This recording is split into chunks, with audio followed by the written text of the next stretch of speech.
प्रधानमंत्री नरेंद्र मोदी अपनी आगामी जापान यात्रा से पहले आज जापान के 4 सांसदों से मिले हैं।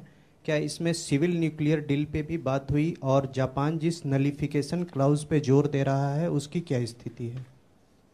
जापान क्या आपने कहा? नलिफिकेशन क्लाउज की अगर भारत ने टेस्ट किया एटमी टेस्ट तो वो ये संधि खत्म कर देगा, तो उस पर जो गतिरोध की रपटें आई थी तो उस पर जो कोई बातचीत चल रही है तो उसकी क्या स्थिति है? तो पहले तो मैं आपको स्पष्ट कर दूं कि जो नेगोशिएशंस थे बायलैटरल न्यूक्लियर कोऑपरेशन एग्रीमेंट पे वो तो पिछले समिट के दौरान ही समाप्त हो चुके थे।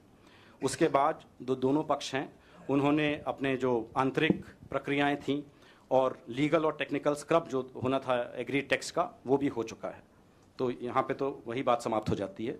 लेकिन अब ये कि ये उस समिट में साइन होगा या नहीं होगा मैं पहले से कैसे कह सकता हूँ? समिट तो होने दीजिए, समिट के बाद आपको पता लगेगा कि क्या उसमें परिणाम उसके क्या निकले।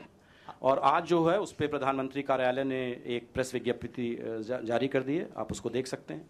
अगर आपने नहीं देखी तो मेरे पास भी शायद है वो विज्ञप्ति कहीं।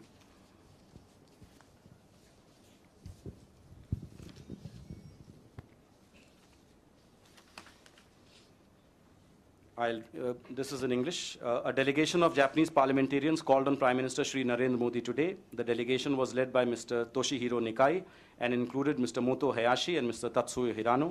The Prime Minister recalled his interaction with the Japan-India Parliamentarians Friendship League in September and welcomed increased interaction between the legislatures of both countries.